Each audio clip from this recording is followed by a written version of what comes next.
Terima kasih Pak Agus memberikan kesempatan dan teman-teman yang lain saya boleh berbagi pada pagi hari ini. Yang di rumah ngikutin ya memang mendadak ini ya untuk saya umumkan bisa bergabung nggak apa-apa seberapa banyak yang ada. Tadi kesaksian Pak Agus luar biasa. Kenapa luar biasa? Karena semua kita juga pernah marah. Oh nggak ngaku. Loh, betul nggak? Semua kita pernah marah. Salah atau benar? Salah, sering. Beda pernah dengan sering. Nah, biasanya kalau kita marah-marah itu kepada siapa? Kepada teman. Kepada teman. Salah. Ya, jawabannya gini. Kita ini sering marah pasti pada orang yang dekat dengan kita. Betul? Benar. Masa kita di Siliwini teriak-teriak pada orang di Kalibobo? Betul tidak? Nah, jadi seringkali kita marah ada orang yang dekat dengan kita, yang di rumah juga belajar gitu. Pertanyaan berikut, marah itu dosa atau tidak? Tidak. Ayo. Dosa? Tidak dosa. Cuma Bel yang jawab, tidak dosa. Nah, jawabannya tergantung marahnya untuk apa. Ya, kalau marah untuk siapa, itu pasti dosa. Lalu kenapa? Bedanya apa marah untuk apa dan marah untuk siapa? Ayo. Kalau marah untuk apa itu bagaimana? Kalau marah untuk siapa itu bagaimana? Ini penting, ini beda. Kalau saudara bisa membedakan marah untuk apa dan marah untuk siapa, maka kita akan hidup tetap berkenan kepada Tuhan. Ayo jawab sambil mikir. Marah untuk apa dan marah untuk siapa itu apa? Ayo, kalau marah untuk apa? Cepat. Marah untuk apa itu berarti marah untuk alasan sesuatu. Ya. Atas dasar apa dia marah seperti itu. Terus kalau marah untuk siapa? Lu gak apa-apa jawab, ayo belajar kok. Marah untuk apa? Dan marah untuk siapa? Marah untuk siapa? Marah untuk apa? Untuk saya marah, saya menasihatin dia. Saya tahu ini lu nggak benar. Kalau marah untuk dengan siapa? Itu dia karyawan saya. Saya berhak memarahi dia karena kerjaan dia tidak beres. Nah, tapi seharusnya saya nggak boleh marah-marah yang terlalu keras. Harus saya nasihatin biasa kalem-kalem. Tapi ini manusia lagi, saya nggak bisa. Iya. Setelah saya marah, saya mau menyesal sekali. Menangis saya sendiri. Sampai saya gebrak-gebrak meja, sampai kata-kata binatang saya keluarin semua itu kan. Aduh, sampai saya punya leher sakit.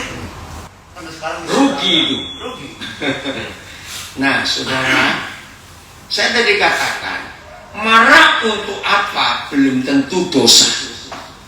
Tapi kalau marah untuk siapa itu pasti berdosa. Lo bedanya apa? Maksud saya nggak ngerti apa dan siapa. Kalau apa itu apa, kalau siapa itu apa. Ngerti nggak maksudnya? Nah itu. Kalau marah untuk siapa berarti kita marah untuk orang. Siapa? Tapi kalau marah untuk apa, itu tadi pada satu motivasinya. Nah itu belum tentu berdosa. Semua bentuk kemarahan untuk siapa, berarti untuk orang, itu pasti berdosa. Loh kenapa? Nah ini. Karena yang berhak marah itu hanya Tuhan. Betul tidak? Kenapa kita enggak berhak untuk marah kepada seorang pun? Begini konsekuensinya. Silakan kita untuk marah pada siapapun. Kalau saudara dan saya berani berkata, aku enggak pernah buat salah. Loh, mikir. Loh, ya kok tidak ngerti nggak maksudnya? Kalau ada di antara kita sadar sesadar-sadarnya kalau sampai umur sekian ini aku nggak pernah buat salah, maka orang seperti itu berhak untuk marah kepada siapa. Loh, enggak amin. Kenapa kita marah pada siapa? Karena kita menyalahkan orang itu, maka itu kita marah. Betul atau salah? Nah, kembali ke masalahnya, apakah kita yang marah-marah kepada orang yang bersalah, kitanya nggak pernah salah? Jawabannya apa? Sering salah, bukan pernah salah. Nah, jadi Apus nggak perlu marah, kita sering salah kok. Maka itu begitu ada orang bersalah di hadapan kita dan bersalah untuk kita, langsung tepuk pundaknya, ternyata kita sama. Betul? Nah, setelah kita sama sadar, ajak duduk, baru kita marah pada apanya. Jadi bukan ditahan, tahan makin sakit loh bagus. Makin sakit itu, salah. Begitu pula kepada istri, suami, anak, tetangga, teman, sahabat. Begitu caranya. Itu yang diajarkan oleh Tuhan Yesus. Lagi sekali, yang berhak untuk marah itu siapa? Oke, jawabannya betul Tuhan. Tapi begini, kalau kita berhak untuk memarahi siapapun, sadar dulu, berarti aku nggak pernah buat salah. Ini masalah nggak kalau ada orang ngomong aku nggak pernah buat salah? Masalah nggak orang ini? Bohong. Ya sudah. Maka itu suami istri yang rajin marah, gemes rasanya. Ada nggak suami istri rajin marah? Nah, itu salah. Walaupun kita ini nggak suka disalahkan dan nggak suka menyalahkan, maka itu kita marah kalau ada orang menyalahkan kita atau kita disalahkan. Betul? Nah, tapi sebelum kita marah balik karena kita disalahkan, mikir kayak gitu. Saya berhak marah kepada siapapun kalau saya sadar saya nggak pernah salah. Itu boleh marah. Maka itu ketika suami istri menyadari itu, ngapain aku menuntut kamu untuk nggak boleh salah? Aku juga sering salah. Kira-kira jadi apa suami istri yang sadar seperti itu? Kenapa memakai sadar? Enggak apa-apa. Ayo, kalau suami istri sadar ketika yang satu buat marah, yang merasa dimarahi sadar, aku juga sering buat salah, maka dua orang itu akan jadi bagaimana? Aman, saling tertawa. Ternyata kita sama. Ayo makan, dah selesai. Betul? Nggak pernah untuk marah. Coba kita lihat Roma 12. Roma 12. Mulai ayat yang ke-16. Ayo baca sama-sama.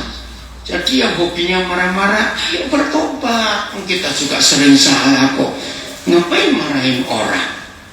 Tapi kesalahan orang itu yang kita harus marah.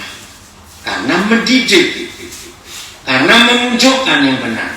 Udah Roma 12 ayat 16. Baca. 1, 2, 3. Hendaklah kamu sehari sedikit dalam hidupmu bersama. Janganlah kamu memikirkan perkara-perkara yang tinggi, tetapi arahkanlah dirimu kepada perkara-perkara yang sederhana. Janganlah menganggap dirimu pandai. Nah, perhatikan kalimat terakhir. Janganlah. Baca lagi. Nah, maaf ya saudara.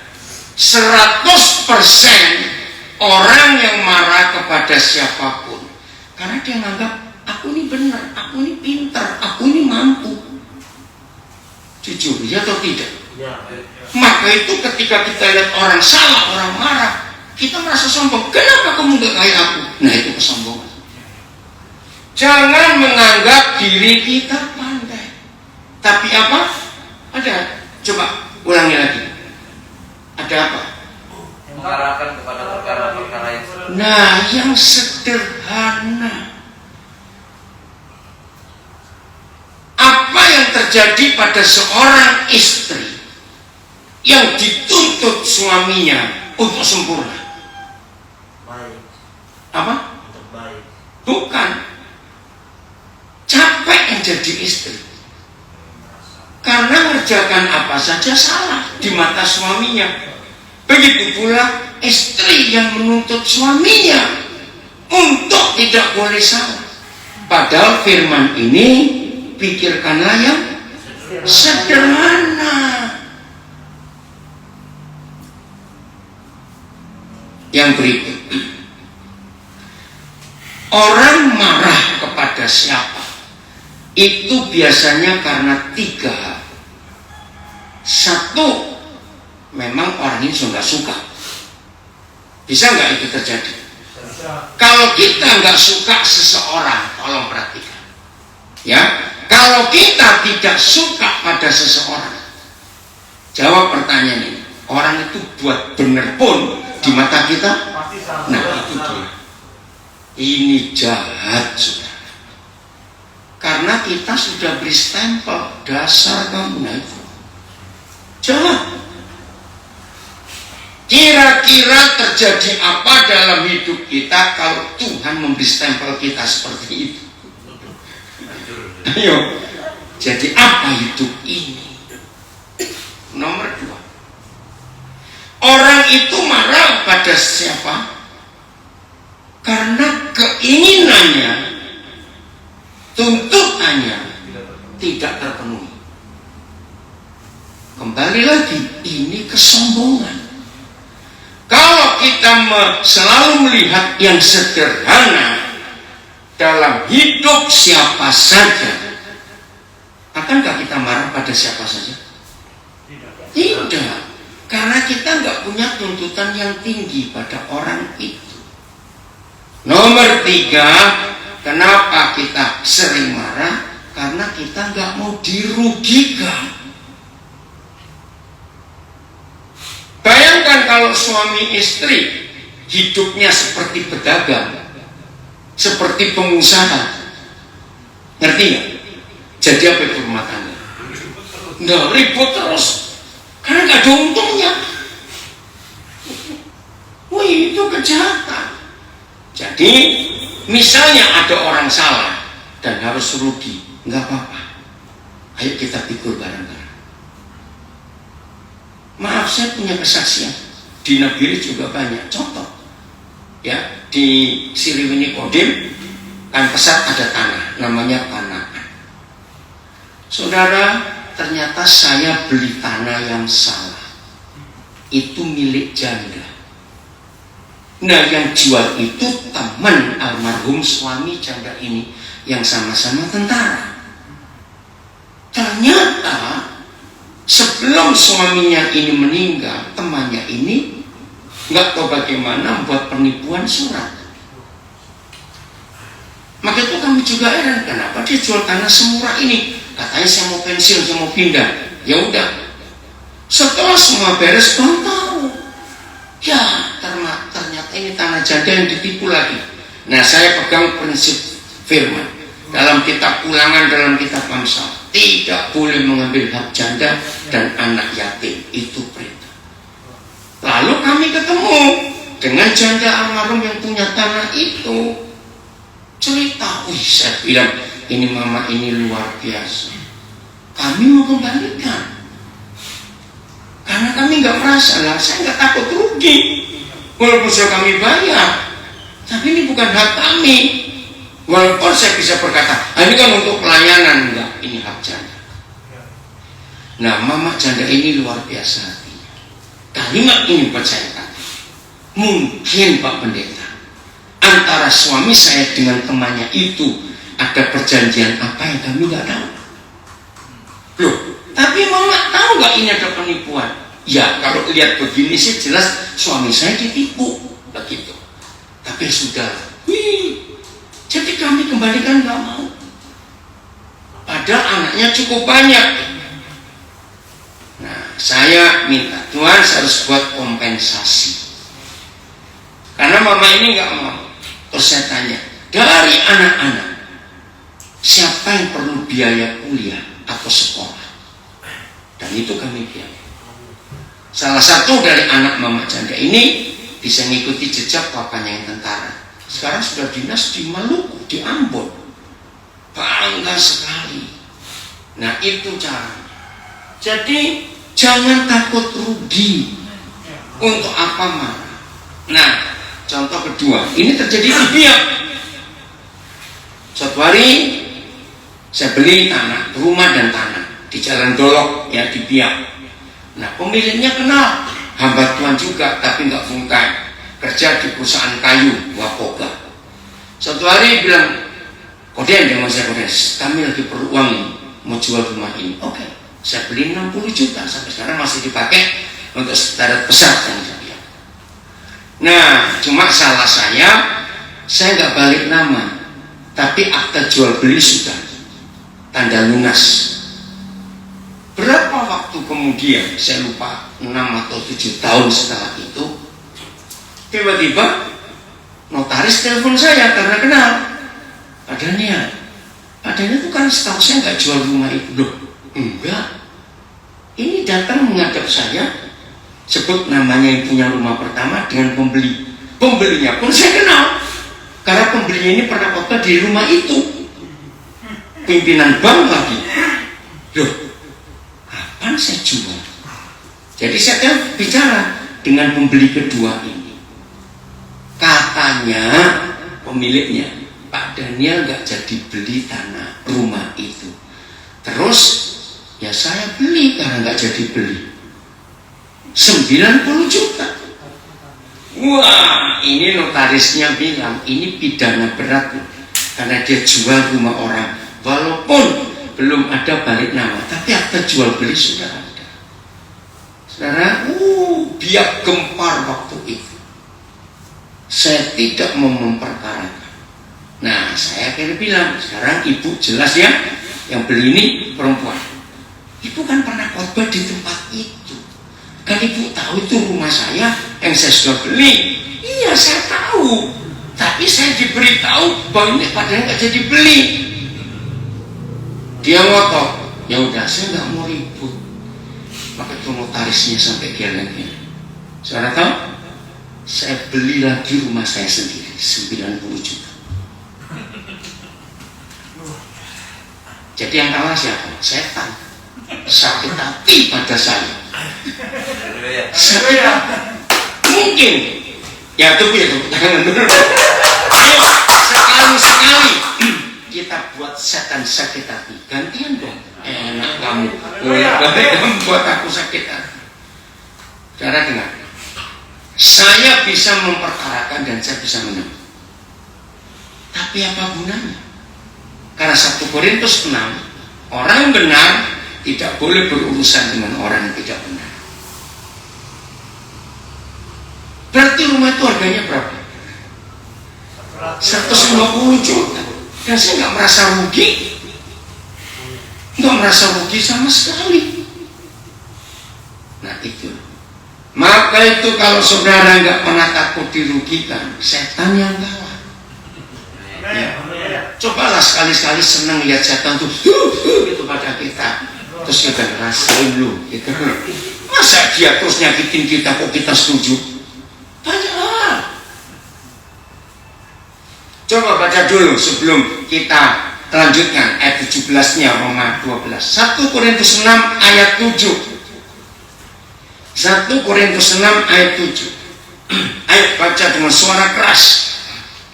Jadi kalau hidup kita selalu menggunakan firman, melakukan firman, maka hidup ini luar biasa. 1, 2, 3. Adanya saja perkara di antara kamu yang salah terhadap yang lain sudah merupakan kekalahan bagi kamu. Stop dulu. Ini ayat yang saya pegang. Suka nggak jadi orang kalah? Tidak. Nah, suka nggak jadi orang kalah? Pecundang. Tapi kok aneh, banyak orang mau kalah dan milih kalah. Padahal kekalahan kita itu cuma satu. Adanya saja perkara di antara kamu seorang terhadap yang lain.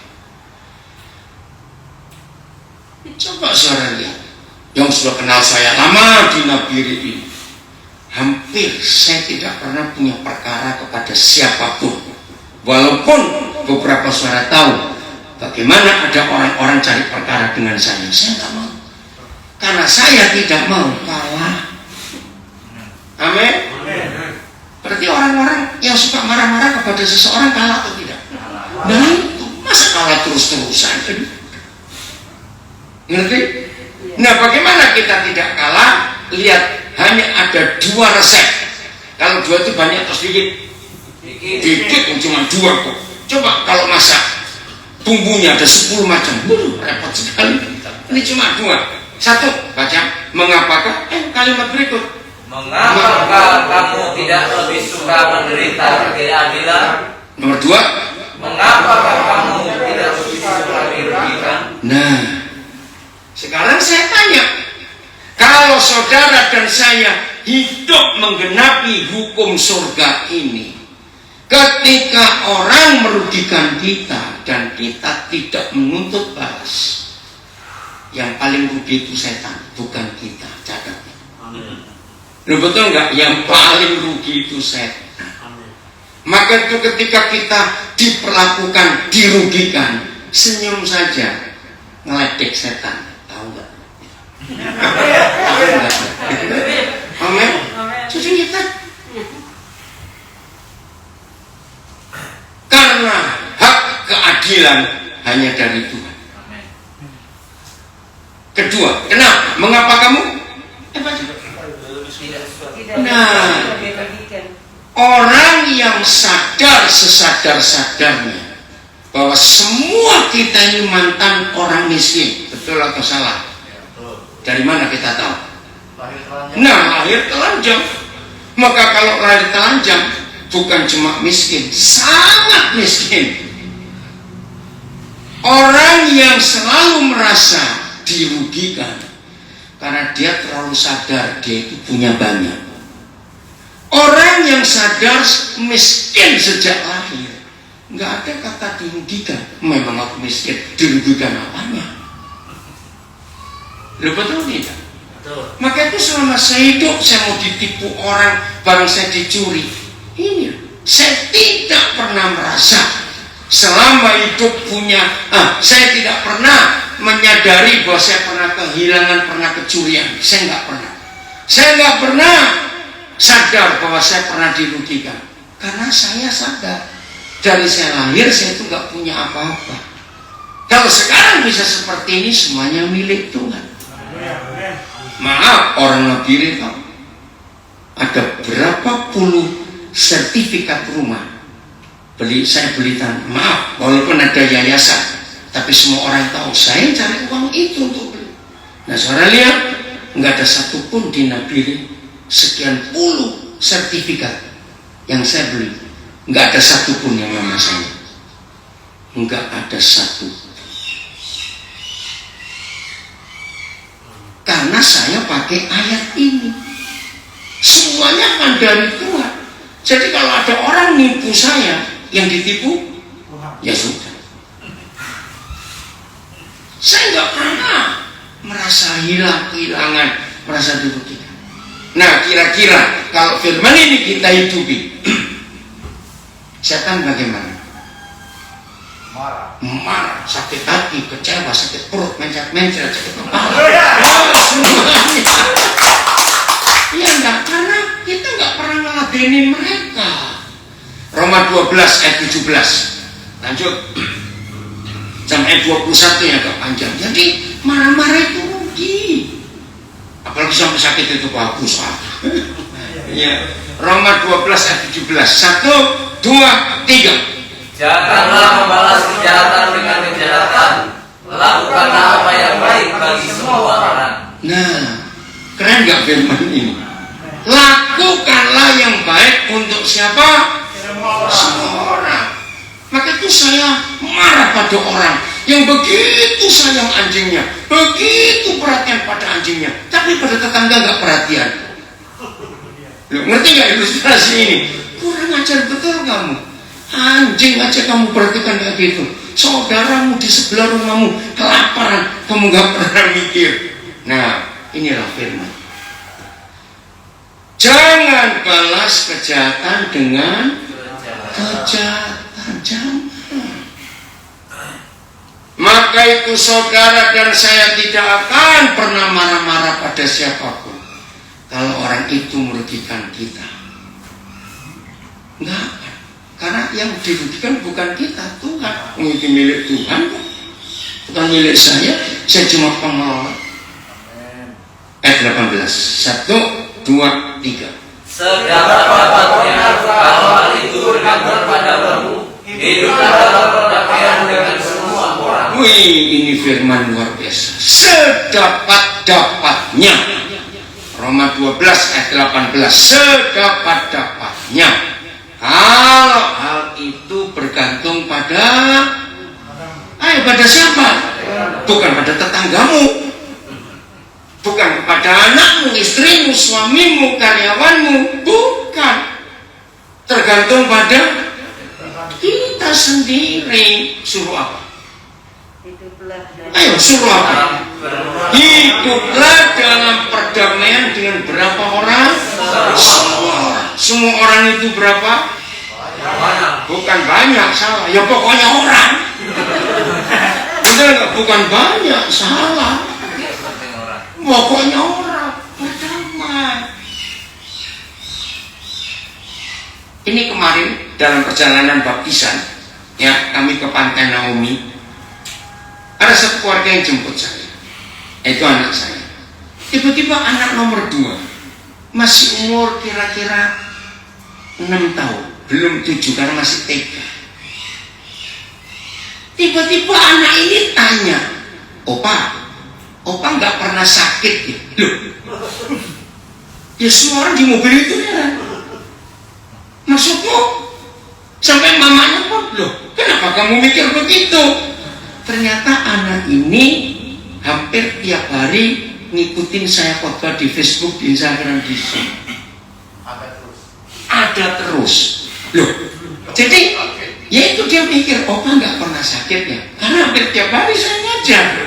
Kami semua tertawa di mobil itu. Nah, mamanya pun heran. Memang mama papanya suka ngikutin. Nah, tiap kali mama papanya ngikutin belajar saya khotbah, anak ini ikut. Ternyata dia mikir. Nah, saudara, ini jawabannya. Sampai hari ini, saudara, umur saya sudah 65 tahun lebih, hampir 66. Maaf, saya cuma cerita. Yang namanya sakit kepala itu saya tuh nggak pernah tahu sampai hari ini. Heran nggak? Saya tuh coba-coba sakit kepala tuh kayak apa sih? Saya nggak tahu benar. Karena kau ini belum pernah kena hujan. Kena hujan gimana? Sering kena hujan serius. Maka itu kalau ada orang bawa di dompetnya, di tasnya obat-obat apa itu, di Colgate, apalagi yang sakit kepala, heran. Paramex jatuh, Paramex itu dan sejenis itu jatuh untuk ginjal rusak. Nah itu Mary itu. Nah, oh makanya yang akhir ginjalnya itu. Karena cukup minum saja air jernih ya, bukan yang teh. Itu oksigen untuk kepala itu. Oh, Mary itu. Aduh. Tiap pagi udah tahun-tahun. Kenapa Pak bisa bilang kami nggak tahu? Bilang jangan, dia bilang gua pusing. Kalau lu sakit. Iya, baru tahu. Lu nggak ngerasain di banyak. Lu nggak ngerasain. Itu udah lah, lepasin aja. Hidup berdamai dengan siapapun. Itu artinya tidak punya musuh. Orang hidup kalau bisa berdamai dengan siapapun, sehat nggak orang itu? Sehat. Karena nggak ada beban apa-apa dalam hidup. Ayat ini. Sedapat-dapatnya kalau hal itu bergantung padamu, bukan pada tetangga kita, bukan pada. Maka itu nggak boleh berkata gini, aku ini sering marah gara-gara kamu tahu ini. Banyak-banyak ya tergantung pada pendeta. Nah itu dia, nggak boleh itu. Berdamai dengan semua orang sedapat-dapatnya. Jadi tergantung kita. Ayat 19. 1, 2, 3. Saudara-saudaraku yang terkasih, janganlah kamu sendiri menuntut pembalasan, tetapi berkatalah kepada murka Tuhan, supaya karena tertulis, pembalasan itu adalah akulah yang akan menuntut pembalasan. Firman. Wih, luar biasa. Saya dapat jawaban ayat ini berapa puluh tahun yang lalu waktu saya masih jadi guru sekolah minggu. Ada seorang anak yang nangis datang kepada saya, "Om, saya dipukul, Om." Nah, memang satu anak ini suka mukul, men. Siapa aja pernah dia pukul. Nah, terus saya terangkan kepada dia ayat ini. Lihat. Jadi, kalau kamu yang balas dengan Tuhan yang balas, siapa yang lebih hebat pembalasannya? Dia nggak jawab Tuhan. Jawabnya begini, "Wih, Om, luar biasa ya." Ini saya jadi bingung pertama. Jelas Om, tangan Tuhan itu lebih gede dari tangan saya. Maksudmu? Ayo, bingung gak ini? Maksudmu? Senang kalau yang pukul Nah, gini, kalau saya pukul, Om, tangan saya kecil. Kalau kalian pukul, tangannya besar. Hebat juga ini anak. Keren ya? Nah ini gak didapat di sekolah teologi manapun kebenaran ini. Hanya di pikiran anak kecil. Jadi kalau pembalasan itu hak Tuhan, kita harus apa? Kita harus apa? Ayatnya itu loh. Jangan menuntut balas. Karena pembalasan itu hak Tuhan. Jadi cara berpikir, kalau ada orang menyakiti, merugikan, diam saja. Mikir kayak anak kecil ini, tangan Tuhan lebih gede dari tangan saya. Dah, gitu saja. Amin. Itu luar biasa. Jadi kita nggak perlu ribet-ribet, marah, jengkel sepanjang hari, rugi loh. Siapa pernah baca tulisan sudah lama ini? Marah 5 menit mengurangi umur kita berapa ya? Waktu itu ada tulisan itu, saya lupa. Marah 5 menit mengurangi berapa tahun umur kita loh, memperpendek. Nah kalau marah seharian, bisa bayangkan marah 5 menit aja mengurangi sekian tahun umur kita. Inilah firman Tuhan itu. Jangan menuntut pembalasan. Dia berkati orang-orang. Maka itu hanya Tuhan Yesus yang mengajarkan kebenaran ini. Lihat, hanya agama balas. Tapi Tuhan Yesus tidak, ampuni. Amin, amin. Pokoknya jangan takut rugi, relax saja. Ayat 20. Ayat 20 betul ya? Ya. 1, 2, 3. Tetapi jika setelah lapar, berilah dia makan. Jika dia haus, berilah dia minum. Dengan berbuat demikian, kamu menumbuhkan bara api di atas kepalanya. Nah, jangan terjemahkan yang sulit-sulit. Jadi kita membawa api di atas kepala orang itu. Jangan lapor polisi nanti. Artinya gini. Kalau ada orang yang buat kita marah, biasanya kan kita otomatis balik marah. Kalau kita balik marah dan orang itu merasa aku nggak salah, orang itu pasti marah balik. Nah, arti ayat 20 itu begini. Kalau ada orang yang jengkelkan kita, sebelum kita mendidik, mengingatkan kesalahannya, ajak makan dulu. Sambil makan kan mulutnya penuh makanan. Kasih cabai yang banyak. Bukan, coba kasih cabai banyak. Kasih cabai banyak. Jangan. Nah, ketika dia sedang makan, mulutnya kan penuh. Lah kita ngomong, dia kan nggak ngomong mulutnya penuh. Terus nggak tahu begitu caranya. Iya toh, ajak makan. Gampang gitu. Jadi kalau nyem itu kita yang ngomongin itu, orang itu nggak akan marah balik. Saya pernah dapat ilustrasi bagus dari seorang hamba Tuhan hidup di Surabaya, namanya pendeta Yusuf PS, umur 80-an. Dia bilang satu hari ngajak, tolong kalau ada suami atau istri yang suka marah-marah, siapkan gelas-gelas dulu, belum ada aqua begini ya, botol air. Siapkan gelas isi air di tempat-tempat yang strategis. Saya pikir untuk apa? Nah, begitu pasangan seorang ngajak marah, cepat ambil satu gelas, minum, tapi jangan ditelan, simpan di mulut. Coba bayangkan. Nah itu dia.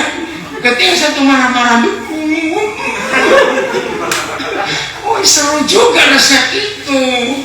Nah akhirnya ngajak marah kan tertawa, ngapain lu? Wah itu resep luar biasa. Tambah marah kok Ben? Enggak dong, enggak. Kalau tambah marah sempurna bu. Saudara, pokoknya dalam hidup ini kalau apa-apa dibuat gurauan, hidup ini panjang umur. Semoga cita betul, amin. Ya enggak, karena hati yang gembira adalah obat yang manjur. Itu luar biasa.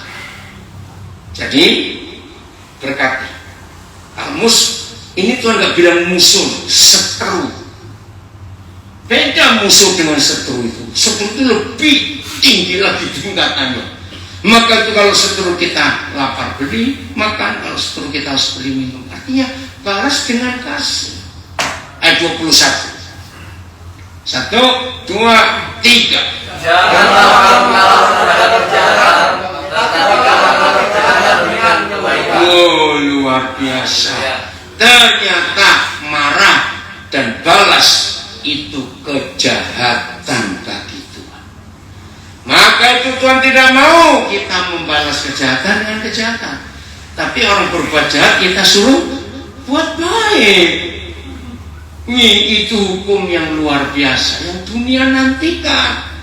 Jadi aku nggak akan marah-marah lagi mulai hari ini. Amin. Amin. Nggak usah. Senang dia. Tenang saja. Tenang saja. Nanti kita akan dapat traktir terus dari Paulus. Iya, dia ada makan terus. Iya, kalau marah diajak makan saja. Tapi jangan kasih serbuk gergaji. Karena ini somil kalau nggak bisa kayu. Nah coba kalau hidup seperti ini, hidup itu enak. Amin. Nggak ada sakit hati, dendam, kecewa, nggak ada. Selalu ingat di atas semuanya ada Tuhan. Ada Tuhan. Udah begitu saja. Kita nggak usah ragu. Pernah satu kali saudara, sampai sekarang belum beres sejak tahun 99. Ya udah saya diam saja. Satu hari ada satu keluarga pendeta, teman baik. Kontrak rumahnya habis. Nah sebelumnya saya bertahun-tahun yang bayar kontrak rumah. Nah waktu itu Tuhan berkati kami bisa dapat rumah besar di Surabaya. Luas tanahnya 1.100 meter Surabaya. Wah Tuhan berkati luar biasa. Sekarang dipakai untuk pelatihan anak-anak, sebagian anak-anak Papua ada di sana. Nah ketika kami dapat rumah itu, saya bilang ngapain aku bayar kontrakmu lagi, itu rumah besar. Kamu juga tahu kami sering pergi kok, waktu itu belum menetap di Papua ya, tapi sudah bolak-balik. Akhirnya pindah mereka ke situ. Nah pendeta ini punya yayasan. Setelah sekian waktu dia minta izin, boleh nggak yayasan kami pakai alamat sini? Pakai saja. Oh itu yayasan pelayanan untuk pekerjaan Tuhan kok. Lalu PLN, PDAM itu pakai nama yayasan itu. Saya nggak tahu aturannya masih ada nggak sampai sekarang dari pemerintah. Maka kalau pakai yayasan sosial bayarnya itu beda dengan beda. Oh masih ada ya. Nah, ya udah pakai saja. Nah nggak tahu bagaimana. Setelah sekian waktu, tiba-tiba kami semua diusir dari rumah itu. Waktu itu saya ada di Papua, Ciwis di sana, dan musirnya pakai parang lagi. Istri saya telepon, loh ada apa ini? Suruh keluar hari itu. Loh. Semua ingat, masih ada warganya. Kaget semua.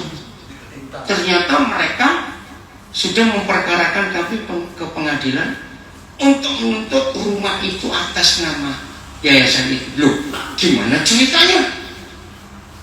Saudara, itu tahun 99. Kaget kami. Nah, kebetulan rumah itu ada 2 nama lagi, bukan nama saya yang memberi. Tapi mereka nggak pernah ikut campur. Akhirnya mereka nggak terima, diperkarakan ke pengadilan. Bayangkan, saya nggak balas apa-apa, tapi Tuhan bela luar biasa, sehingga sekarang tetap bisa kami pakai walaupun kami nggak tinggal di sini. Nah, jadi siapa yang sakit hati? Si setan. Dan saya tetap baik dalam bantuan itu. Saya tetap baik. Karena saya nggak pernah punya masalah dengan orang. Buat saya selalu setan yang cari gara-gara. Betul ya? Maka itu jangan sampai kita kalah dalam hidup ini. Hidupi Roma 12. Hidupi. Jadi selama saya hidup, saya nggak pernah punya hak milik apa-apa. Tidak. Saudara tahu di Nabire 2 keluarga memberi kami mobil. Yang pertama orang dari Wamena, kedua orang dari Nabire. Nah, waktu kami dapat dari Nabire, nggak usah. Padahal mereka tahu kalau mereka kasih saya nggak pakai juga. Pertama, saya nggak bisa nyetir. Kedua, saya sering pergi-pergi, tapi tetap dikasih. Nah, saya di situ nggak pernah merasa memiliki apa-apa, semuanya milik Tuhan. Maka itu saya sering berkata pada orang-orang, saya percaya di Nabire nggak ada. Pernah dengar istilah nggak? Pantat mobilan. Ngerti? Artinya begitu dapat ikan mobil baru, ingin coba. Nah, di Nabire mau coba di mana? Betul nggak? Nah, saya ingatkan pada yang pantat mobilan. Mobil terakhir yang dinaikin orang pasti mobil jenazah. Betul tidak? Ngapain kita sibuk-sibuk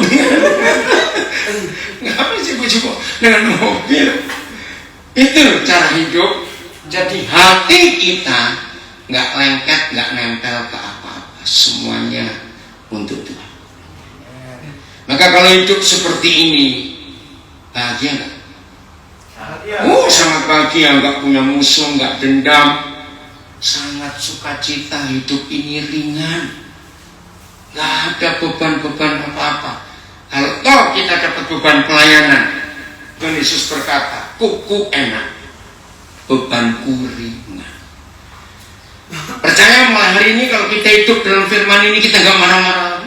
Bagus, relax, bagus. Ya, Tuhan Yesus memberkati kita semua. Kita adalah orang-orang yang menang. Haleluya.